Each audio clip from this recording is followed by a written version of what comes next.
जो दूसरी तीसरी चीज़ें, फिर पेट्रोल। तो ये जो निज़ाम है ना कि जिसमें ये सब पे थोप देते हैं, वो गलत है मेरे ख्याल में। ये सर्टेन और वो बहुत मुश्किल है और ऐसा सेटअप सिस्टम नामुमकिन नहीं है, बन सकता है लेकिन बनाना चाहिए। लेकिन फिर भी अगर हम सोचें तो उनकी मतलब जैसे उनकी कह रहे हैं उनकी सरकार की गवर्नमेंट के पास रेवेन्यू नहीं आ रहा, उन्हें रेवेन्यू चाहिए। नहीं देखो मतलब इतनी ज़्यादा चीज़ों के ऊपर टैक्स लगा दिया और इससे जो मिडिल क्लास है वो बहुत ज़्यादा अपसेट होगी। हाँ देखो सिंपली यही कहेंगे कि मैं तो पहले ये बड़ा शॉक्ड हुई कि वहाँ इन चीज़ों पर टैक्स था ही नहीं। देखो अगर इस टाइम पे पूरी दुनिया में अंदर ना अस्सलाम वालेकुम welcome to YouTube channel Khadija Mehran reaction.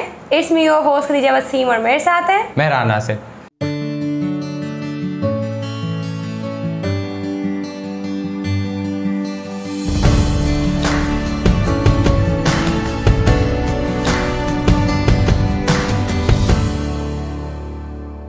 नाज़रीन, इंडिया के अंदर इस वक्त इन्फ्लेशन रेट जो है वो बढ़ चुका हुआ है।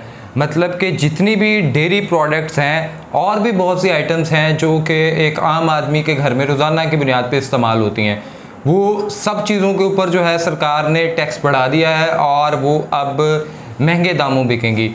और कौन कौन सी जो हैं वो चीज़ें जो महंगी बिकेंगी आज हम आपको वो बताने जा रहे हैं, और कौन सी चीज़ का के ऊपर कितना ज़्यादा जो टैक्स है वो लगा है और रीज़न भी उसके पीछे क्या हो सकता है। तो क्या आप सरकार के इस फैसले को मानते हैं नहीं मानते, तो उसके लिए हम देखते हैं, आपको बताते हैं। आपने एंड तक हमारे साथ चलना है और साथ ही साथ हमारे चैनल को भी सब्सक्राइब करना है, बेल आइकन को भी प्रेस करना है। तो आइए चलते हैं और देखते हैं।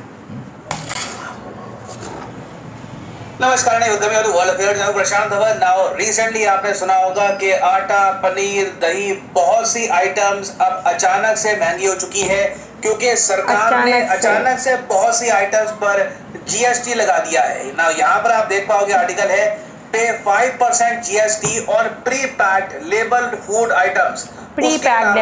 हॉस्पिटल रूम जो है जो 5,000 से ऊपर के कॉस्ट करते हैं, इन सब पर टैक्स अब बढ़ा दिया गया है। अब इस निर्णय को लेकर बहुत सारे ट्रेडर्स ने प्रोटेस्ट किया है, ये कहा है कि जीएसटी नहीं लगाना चाहिए, बट सरकार ने निर्णय ले लिया है। और अब फर्क आपको क्या दिखेगा, देखो दही, लस्सी, बटर मिल्क, पनीर, जो भी पैकेज आइटम्स है, खुले में तो नहीं मगर जो भी आप अगर लेते हो पैकेज आइटम्स, ये जो मॉल्स वगैरह में तो यहाँ पे अगर पहले लगता था 0% जीएसटी, अब लगेगा 5% जीएसटी। तो बेसिकली अगर आप पैकेज पनीर परचेज करते हैं तो पहले कॉस्ट थी 100 रुपए, अब होगी 105 रुपए। एक एग्जाम्पल के रूप में आपको समझा रहा हूँ। उसके अलावा 5% जीएसटी अब लगेगा चावल की खरीद पर, गेहूं, ओट्स, गुड़ आप परचेज करते हैं, नेचुरल हनी आप परचेज करते हैं, तो हॉस्पिटल से अधिक वहां पर भी 5% अब जीएसटी लगेगा। उसके अलावा जो होटल रूम्स हैं उन पर भी अब 12% जीएसटी लगेगा। सिमिलरली ये काफी अजीब बात है वैसे, जो सोलर वाटर हीटर है, जो मेरे हिसाब से जिसको प्रमोट करना चाहिए, जिस पर जीएसटी नहीं होना चाहिए, इस पर पहले ही 5% जीएसटी था, अब 12% जीएसटी यहाँ पे लग जाएगा। फिर एलईडी लैंप्स, लाइट्स, इन पर पहले 12% जीएसटी था, अब हो जाएगा 18%। इवन बैंक चेकबुक पर भी अब आपको जीएसटी पे करना होगा। तो इससे देखिए ऑब्वियसली आपकी जेब को झटका लगेगा। बहुत सी आइटम्स जो आप रेगुलर बेसिस पर परचेज करते हैं ये अचानक से महंगी हो जाएगी। हालांकि यहाँ पर रिजर्व बैंक ऑफ इंडिया ने ये कहा है कि ये टैक्स वगैरह तो ठीक है हमने इंक्रीज किया, इसका रीजन मैं आपको बताऊंगा, मगर इन्फ्लेशन ऑल टुगेदर अब कंट्रोल में आ रही है। आरबीआई के स्टाफ ने ये कहा है कि जुलाई 2022 में हो सकता है कि इन्फ्लेशन पीक कर गई हो, अब इसके बाद शायद अब बहुत ज्यादा महंगाई नहीं बढ़ेगी। ऑलरेडी वैसे मैं आपको ये बता दूं कि इन्फ्लेशन रेट पिछले कुछ महीनों में ये 7% से लेकर 7.5% के आसपास झूल रहा है, जो अपने आप में काफी हाई है। हालांकि इंडिया की इन्फ्लेशन को आप अगर कंपेयर करोगे बाकी दुनिया से, तो यूरोप में ऑल टाइम हाई इन्फ्लेशन चल रही है, यूके में 40 ईयर हाई, यूएसए में 40 ईयर हाई, मेक्सिको में 20 ईयर हाई। नाइजीरिया की इन्फ्लेशन देखा गया कि रिसेंटली 20% ऊपर शूट कर गई थी। तो कई देश है वहां पर इन्फ्लेशन की वजह से हालत काफी खराब है। कंपैरेटिवली इन्फ्लेशन इंडिया में कंट्रोल में है, मगर जो ये टैक्स बढ़ा दिया गया है इससे मिडिल क्लास को काफी चोट पहुंचेगी। क्योंकि आप नोटिस करेंगे जो भी मैंने आइटम्स यहाँ पर मेंशन करी है, ये इकोनॉमिकली जो लोअर क्लास है वो इतना परचेज कर नहीं पाती, ये सीधा कह लीजिए जो मिडिल क्लास है उनसे सरकार पैसा वसूलेगी। ना सरकार ऐसा क्यों कर रही है, डिस्कस करते हैं इस टॉपिक को इन डेप्थ। मगर आगे बढ़ने से पहले आपसे एक क्वेश्चन पूछूंगा। क्वेश्चन यहाँ पर ये है कि जेरूसलम डिक्लेरेशन, ये आजकल न्यूज में है, आपको ये बताना है कि जेरूसलम डिक्लेरेशन इजराइल ने रिसेंटली साइन करी है किस कंट्री के साथ। ये है यहाँ पे आपकी ऑप्शंस, इंडिया, यूएसए, रशिया या फिर United Arab Emirates. Comment section में करिए उत्तर, सही आंसर आपको मिलेगा वीडियो के अंत में। और हाँ, यहाँ पर मैं ये भी ऐड कर दूं, यूजुअली आप देखोगे अनअकैडमी के कोर्सेज पर डिस्काउंट होता है 10% के आसपास का, मगर कई हफ्तों के बाद आता है एक फ्लैट 20% डिस्काउंट। और आने वाले कुछ दिनों तक ये सेल चलेगी, उसके बाद ये सेल खत्म हो जाएगी। और अभी कुछ दिनों तक ये सेल चल रही है जहाँ पर अनअकैडमी के सारे कोर्सेज पर आपको मिलेगा फ्लैट 20% डिस्काउंट। तो इस वीडियो की कमेंट सेक्शन में जाओ, यहाँ पे आपको मिलेंगे ये लिंक वेरियस एग्जाम्स के, चाहे आईआईटी हो, नीट, यूपीएससी, एसएससी, आप किसी भी एग्जाम की तैयारी कर रहे हैं, आप यहाँ पर अनअकैडमी के जो कोर्सेज है परचेज कर सकते हैं। फॉर एग्जाम्पल लेट्स से आप प्रिपेयर कर रहे हैं फॉर यूपीएससी, क्लिक करिए यूपीएससी पर और यहाँ पर आप परचेज कर पाओगे यूपीएससी का कोर्स। वीडियो का टेम्पो तोड़ देते हैं एंड में, लेकिन वो उनकी एडवर्टाइजमेंट स्टार्ट हो जाएगी। जो 36 महीने का कोर्स है यूपीएससी का, ये आपको पड़ेगा 2397 का डिस्काउंट 22 जुलाई को खत्म हो जाएगा। उसके बाद वापस 10% का डिस्काउंट आ जाएगा। So if you want to buy this courses, now is the right time. So GST, goods and services tax, क्या आपको बताएं कि इस साल जुलाई के महीने में सरकार सेलिब्रेट कर रही है 5 इयर्स ऑफ जीएसटी। यहाँ पर आप देख पाओगे ट्वीट है हमारे देश की वित्त मंत्री की, और इवन हमारे देश के प्राइम मिनिस्टर ने कहा है कि we mark 5 years of GST, a major tax reform that furthered ease of doing business and fulfilled the vision of one nation one tax। मुझे याद है मोदी जी ने आज से बहुत लंबे समय पहले ये कहा था कि कई जो बेसिक आइटम्स है, दूध, दही वगैरह, ये कभी जीएसटी के अंडर नहीं आएंगे। यहाँ तक कि पहले गेहूं, चावल, दही, लच्छी, छाछ, इस पर भी टैक्स लगता था। आज ये सब जीएसटी के बाद टैक्स फ्री हो गए। वेल, कुछ समय के लिए टैक्स फ्री रहा, मगर अब वापस इन पर टैक्स लग चुका है। और रीजन देखिए, आप सबको बताए क्या होगा, सरकार को अधिक रेवेन्यू चाहिए। अब मैं यहाँ पे आपको सिंपली ये कहूंगा, देखो यूजुअली सरकार को जब क्विकली रेवेन्यू चाहिए होता है ना, तो सीधा टैक्स पड़ता है मिडिल क्लास पर। जो इकोनॉमिकली वीकर सेक्शन है उन पे आप कितना टैक्स लगा लोगे, उन पर कितना बोझा डालोगे, ऑलरेडी वो संघर्ष कर रहे हैं। मिडिल क्लास के पास थोड़ा बहुत होता है, मगर वो जरा कंप्लेन भी नहीं करते। तो काफी बार देखा जाता है कि मिडिल क्लास पर ही ऐसे टैक्स लग जाते हैं। तो इवन दो सरकार के पास आप अगर देखो जो ग्रॉस जीएसटी रेवेन्यू कलेक्शन है, ये अब लगातार 1,40,000 करोड़ के ऊपर जा रहा है। हर महीने की मैं बात कर रहा हूँ।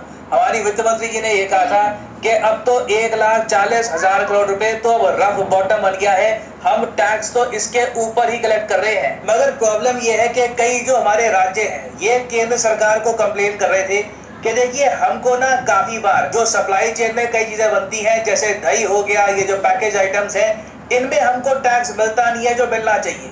तो सरकार को मजबूरन यहाँ पर टैक्स लगाना पड़ा, क्योंकि आपको पता होगा जब भी आप कुछ चीज परचेज करते हो, फॉर एग्जांपल आपने 10,000 रुपए की कोई आइटम परचेज करी, उस पर जीएसटी आपका लगा 18%। तो 18% के हिसाब से कितना जीएसटी हो गया, 1,800 रुपए। टोटल आपका बिल बैठेगा 11,800 रुपए।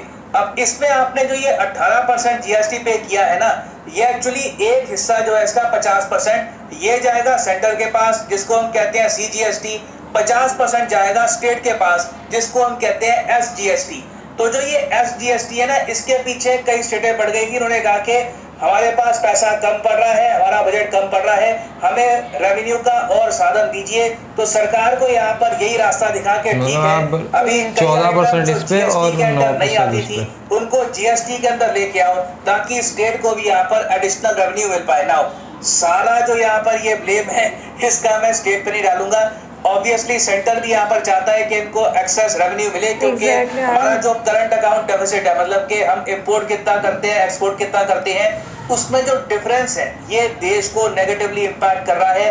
हमारा देश इंपोर्ट बहुत ज्यादा कर रहा है, एक्सपोर्ट भी कर रहा है बहुत कुछ, मगर इंपोर्ट बहुत ज्यादा कर रहा है। इससे हमारी करेंसी लगातार गिरती जा रही है। तो इवन दो सरकार के पास रेवेन्यू तो बहुत सारा आ रहा है, सरकार को और ज्यादा रेवेन्यू चाहिए, क्योंकि कोविड-19 का जो इम्पैक्ट था वो भी सरकार को मैनेज करना है। फिर उसके बाद रशिया यूक्रेन के बाद जो एक माहौल बन गया है आर्थिक मंदी का, कि आर्थिक मंदी बस आने वाली है। दुनिया भर में हम देख रहे हैं कंट्रीज डिफॉल्ट कर रही है। रशिया डिफॉल्ट कर चुका है, अभी श्रीलंका डिफॉल्ट कर गया, श्रीलंका ने तो इमरजेंसी भी घोषित कर दी है। अब तो माहौल देखिए इकोनॉमिकली बहुत ज्यादा खराब है, और ऐसे टाइम में सरकार चाहेगी कि सरकार के पास इतना पैसा हो के कल को कोई भी शौक आए हम उसको प्रॉपरली झेल पाए। तो इसीलिए सरकार ने यहाँ पर ये जो कई आइटम्स हैं इन पर टैक्स इंक्रीज कर दिया है। मगर मैं पर्सनली मानता हूँ कि 2 आइटम्स पर टैक्स इंक्रीज नहीं करना चाहिए था। एक तो हॉस्पिटल रूम्स, दूसरा सोलर वाटर हीटर। ऑलरेडी देखिए हम लोग जानते हैं किसी के परिवार में अगर कोई बीमार हो जाता है, हॉस्पिटलाइज हो जाता है और अगर उसका दाखिला होता है प्राइवेट हॉस्पिटल में तो आराम से देखो 6-7 लाख रुपए तो यूं उड़ जाते हैं। तो ऐसे टाइम में देखिए हॉस्पिटल रूम में जो ये जीएसटी बढ़ाया है, I don't really understand this. मतलब सरकार इससे क्या मतलब अर्न करना चाहेगी। खैर उसके अलावा देखिए सोलर वाटर हीटर, ये अपने आप में कितनी यूनिक इन्वेंशन है कि आपको बिजली खर्चने की आवश्यकता नहीं है पानी को गर्म करने के लिए। सीधा सोलर वाटर हीटर आप यूज करिए, इसीलिए खरीदा होता है ताकि आप पानी गर्म कर लेंगे। तो ये तो देखो एनर्जी सेविंग इनिशिएटिव है, एनवायरनमेंट को भी इससे फायदा होगा। यहाँ पर भी जीएसटी 5% से 12% जो बढ़ा दिया है, it does not really make a lot of sense. और फाइनली देखिए यहाँ पे मुझे ये भी ऐड करना पड़ेगा कि हम लोग वेट ये कर रहे हैं कि पेट्रोल कब जीएसटी के अंदर आएगा। मतलब बाकी सब चीजें आ गई, दही आ गया, पेट्रोल नहीं आया। जबकि पेट्रोल अगर एक बार जीएसटी के अंदर आ जाए तो उससे आप देखोगे कि देश भर में पेट्रोल की जो कीमत है इसमें समानता आ जाएगी। अभी क्या है कि कोई स्टेट है वहां पे पेट्रोल मिलेगा 115 का, कोई स्टेट है वहां पे 95 रुपीज का मिलेगा। तो जब एक एवरेजिंग हो जाएगी तो उससे पूरे देश को फायदा मिलेगा। तो उम्मीद तो मेरी यहाँ पर यह है कि अगर सरकार इन सब आइटम्स को जीएसटी के अंदर ला रही है तो पेट्रोल डीजल को भी अब जीएसटी के अंदर आना चाहिए ना। वापस आते हैं अपने प्रश्न की तरफ कि जेरूसलम डिक्लेरेशन जिसमें है ये डिक्लेरेशन इजराइल ने साइन किया है किस कंट्री के साथ? तो सही उत्तर यहाँ पे है ऑप्शन बी यूएसए। जो बाइडेन रिसेंटली गए इजराइल में और इस दौरान इन्होंने साइन किया है जेरूसलम डिक्लेरेशन, जिसमें ये बात साफ साफ लिखी है कि यूएस अपनी पावर में सब कुछ करेगा ताकि ईरान के हाथ में कभी भी एक न्यूक्लियर वेपन ना लग जाए। बहुत ज्यादा ये न्यूज में था, तो make sure to remember this. So इसी नोट के साथ ये है वीडियो का। Thank you for listening and as always God bless you all. जी खदीजा, मुझे एक चीज़ जो है ना वो तो इसमें लगती है ज़रा हटके कि इंडिया ने देखो मतलब इतनी ज़्यादा चीज़ों के ऊपर टैक्स लगा दिया और इससे जो मिडिल क्लास है वो बहुत ज़्यादा अपसेट होगी। हाँ देखो सिंपली यही कहेंगे कि मैं तो पहले ये बड़ा शॉक हुई कि वहाँ इन चीज़ों पे टैक्स था ही नहीं। देखो अगर इस टाइम पे पूरी दुनिया में अंदर ना इन्फ्लेशन रेट बढ़ रहा है पूरी दुनिया पे, अगर टैक्सेस लगाएं, बट फिर वही बात है ना कि टैक्स है तो टैक्स उनसे लेना चाहिए जो अफोर्ड कर सकते हैं। मिडिल क्लास तो आ गई प्रॉपर्ली, हर चीज़ मैनेज करके चल रहा होता है, उसके बाद तो सेविंग्स भी नहीं होती हैं। हमेशा उन्हीं लोगों को क्यों दबाया जाता है जो लोग आगे ही मतलब इतना उठे नहीं होते भाई। बात ये आपको देखो नेटफ्लिक्स और इस तरह की चीज़ों के ऊपर जो है ना लोग मूवीज़ की सीरीज़ बाय कर लेते हैं, लेकिन जो उनके पास वो है ना पैसे जब जीएसटी की बात आती है मेरे ख्याल में उसका भी लोग, मैं अगर छोटी छोटी बातें बताऊं तो जितनी आवाम सोशल मीडिया यूज़ करती है, लोगों ने बहुत बहुत सब्सक्रिप्शन हासिल की होती है, ये मिडिल क्लास के लोगों में से भी बड़े लोगों ने किया होता है।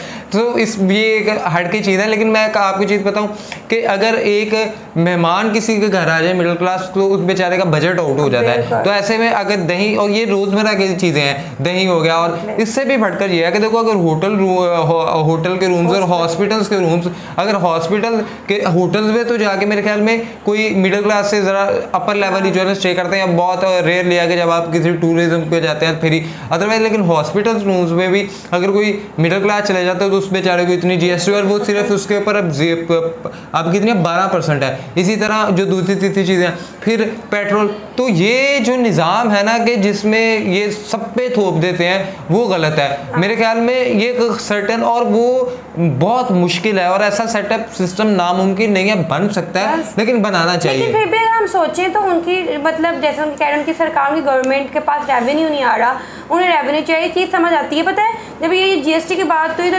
लिटरली हमें अपना टाइम याद आ गया जो हमारे यहाँ पे हालात हुए हैं।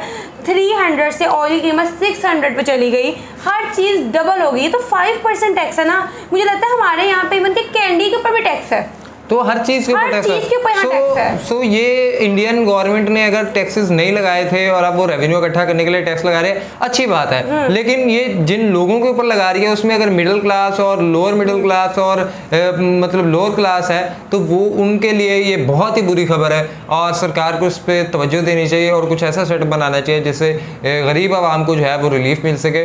और जिन लोगों को इससे फ़र्क इतना नहीं पड़ता जो अफोर्ड कर सकते हैं उनके लिए ये चीज़ें होनी चाहिए। लेकिन आप बताएं आप क्या सोचते हैं, आप इस फैसले को किस तरह से देखते हैं? नीचे दिए गए कमेंट बॉक्स के अंदर लाजमी बताएं, साथ ही साथ हमारे चैनल को सब्सक्राइब करें, बेल आइकन को प्रेस करें, इंस्टाग्राम आईडी में हमें फॉलो करें, सजेशंस दें।